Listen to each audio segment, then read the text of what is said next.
Now we turn to Washington, where developments between Nigeria and the United States have escalated over the weekend, triggering sharp statements from both sides. The war of words has raised fresh questions about diplomatic boundaries, mutual respect between allies, and whether Washington's posture in this matter amounts to interference or legitimate international concern. For more context and clarity on what's driving this moment, we're joined now by our correspondent in Washington, D.C., Anieze Osakwe. Good to have you on Newsday. Good afternoon. Can you hear me? Yes, I can hear you clearly.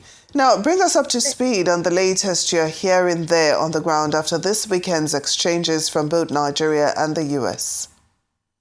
So like you said, Temitope, it's been a very, I would say, whirlwind of a weekend between Washington, D.C. and Nigeria. I mean, the fact is, within the last few hours, we've heard from the Nigerian presidency that refuting claims that the president is set to meet with the vice president of the United States, J.D. Vance.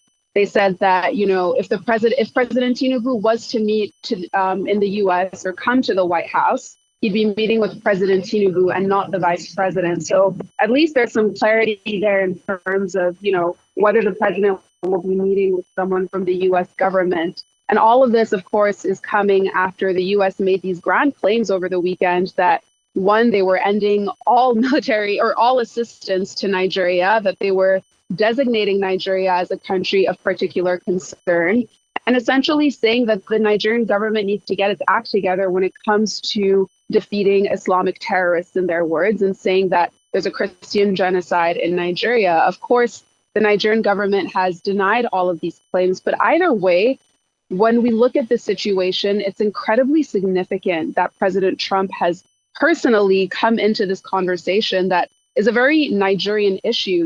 We really don't see this often. We don't really see the U.S. getting so directly involved with what's going on in Nigeria. So it's definitely a story to watch.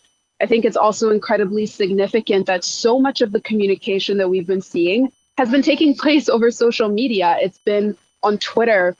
It's been on President Trump's social media platform, Truth Social. We're not necessarily hearing that these are conversations taking place behind closed doors through specific diplomatic channels. So the fact that this is playing out so publicly and everyone is kind of throwing their voices in, it's definitely a story we'll be watching over the next few days and the next few weeks as well.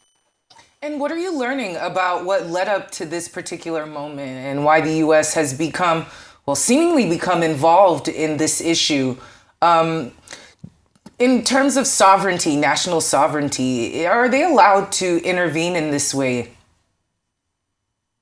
So that's the big question right now. We know that Daniel Bwala, one of President Tinubu's main spokespeople, has said that anything the U.S. wants to do in Nigeria, they would essentially need the green light from Nigeria because Nigeria is a sovereign nation. So there's still a lot of questions about whether this is something the U.S. can even do in the first place. We also know that, in terms of coming into the country, there would need to be some sort of clear cooperation between both governments. And this is an issue that we've been covering at Arise for the last few weeks.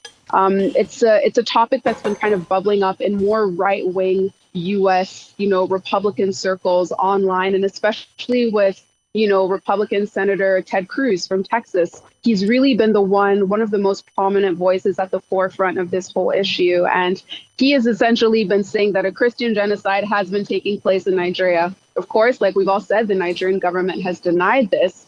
But nevertheless, I think it's really important to note that historically, President Trump has kind of prided himself on the fact that he doesn't want the U.S. to be involved in any kind of military interventions in overseas countries. We know that for him, it's always been about America first. He cares about what's going on in the U.S. So it's a significant shift that if the U.S. was to essentially kind of move forward in what he said that he might do or he was going to do, that would be a change in direction. And I think it signals to the fact that President Trump is listening to his base. He's listening to the people that, brought him into office. And if that means some sort of military intervention in Nigeria, he's listening to what's being said. Well, Anieze Osakwe, thank you so much for bringing us details on what's happening where you are. We'll check in with you later for more details as the story progresses.